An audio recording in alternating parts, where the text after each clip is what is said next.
ये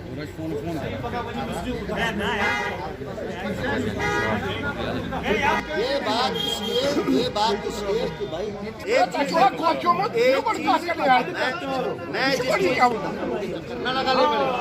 आपको अपने मोहल्ले में इसको आधार देने।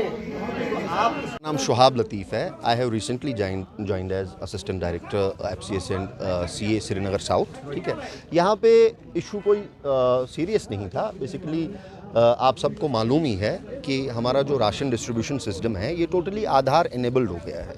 मतलब you have to get your Aadhaar card seeded of every member, every beneficiary. वही बंदा राशन अवेल कर सकता है जिसका आधार सीड हो। ठीक, और इन लोगों ने खुद यहाँ एग्री किया कि इन्होंने अपने आधार कार्ड जो है ये टाइमली सीड नहीं करवाए हैं। तो नेचुरली जब इनके आधार कार्ड सीड नहीं हुए हैं तो राशन तो इनको मिलना नहीं है, इनकी एलोकेशन ही नहीं होनी है। वही इनका इशू था और मैंने इनको समझा दिया कि ये अपने जल्द से जल्द हमारे यहाँ पे जो भी सेल्समैन हैं, जो भी हमारे ऑफिशियल हैं, उनको अपने आधार सबमिट करवा दें और जैसे ही इनके आधार सीड हो जाएंगे तो इनका नेक्स्ट मंथ से प्रॉब्लम सॉल्व हो जाएगा। This was the only issue. लेकिन यहाँ पर कुछ लोग जो है वो बता रहे हैं कि हम फिंगर जो करते हैं लेकिन उसमें दूसरे का नाम आता है, जबकि उन्होंने राशन लिया होता है, हमारा राशन नहीं दिया जाता है। हमारा जो डाटा प्यूरिफिकेशन का सिस्टम है ये काफ़ी सालों से चल रहा है, बट यहाँ आके मुझे ऐसा महसूस हुआ, एहसास हुआ, और ये लोग भी एग्री करेंगे क्यों कि इन्होंने अपनी जो पर्टिकुलर्स होते हैं वो कभी दुरुस्ती नहीं करवाए हैं। मतलब जो आज से 4 साल पहले पर्टिकुलर्स होते थे, नाम लिखा होता था, फीमेल मेल जेंडर का इशू होता था, ये इन लोगों ने ठीक नहीं, और ये तभी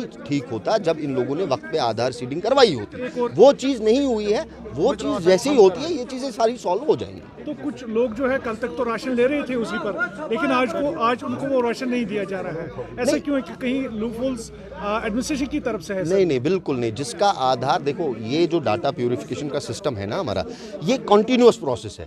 ये नहीं कि आज हमने कर लिया बंद हो गया। हमारे पास जहाँ कहीं भी डुप्लीकेसी होती है, ठीक है, डी डुप्लीकेशन का प्रोसेस चलता है। जहाँ भी कोई मान लो एक आधार पे 2 बंदे कहीं सीड है, ये चीज़ें अपडेट करनी पड़ती है और एक कॉन्टिन्यूअस प्रोसेस होता है और ये कंटिन्यू होता है।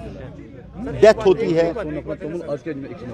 तो ये हमारा कोई मतलब ख़ास इशू नहीं है। ओनली द इशू इज़ कि इन बंदों ने अपने आधार कार्ड सीड नहीं करवाए थे, जिसकी वजह से इनका राशन कोटा एलोकेट ही नहीं हो पाया है और ना होगा। और कुछ फैमिलीज़ का, यहाँ की डिस्ट्रीब्यूशन फिगर्स मेरे पास मौजूद हैं। मोस्ट ऑफ द फैमिलीज़ उनने अपना ration time to time avail किया है। तो ये एक राशन हमारे सामने है, 4 बंदों के ये चंदी है और ये एक बंदे के लिए ये राशन दे रहे हैं। ऐसा क्यों हो रहा है? बिल्कुल, अब इनको पूछो ना, आप अगर 4 बंदों के क्या आपने आधार सीड करवाए हैं? नहीं करवाए होंगे। एक बंदे का ही आधार सीड होगा, इसलिए एक ही प्रोसीजर, कुछ सिंपल प्रोसीजर हमारा यहाँ ऑफिशियल है। इनको कहीं जाने की ज़रूरत नहीं है दफ्तरों में। इनके पास अपने आधार कार्ड्स देने हैं, ये खुद हमारे पास ऑफिस लाएंगे, हम उनको सीड करके आपका ये इशू सॉल्व हो जाएगा। बिल्कुल नहीं, क्योंकि ये बिकॉज दिस साइकिल, ये 1 महीने का साइकिल होता है। आप डेज मत गिनो ना, दिस द मतलब ये 1 महीने का मसला है और 1 महीने पहले ही हमारी एलोकेशन होती है। नेचुरल सी बात है, अगर आज की डेट में, आज तब तक की बात नहीं है, बात 1 महीने की है। ठीक है, तो 1 महीना आज अगर बंदा कराता है अपनी आधार सीडिंग, नेचुरली इसका राशन जो है नेक्स्ट मंथ मिलेगा, इसी मंथ तो नहीं मिलेगा। This is a cycle.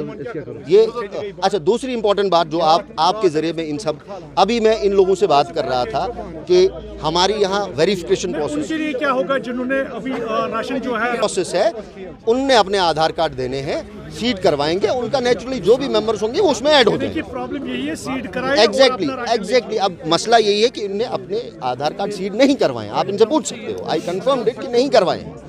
और आधार अगर सीड नहीं करवाए हैं तो नेचुरली इनकी एलोकेशन होगी ही नहीं जब तक। शुक्रिया।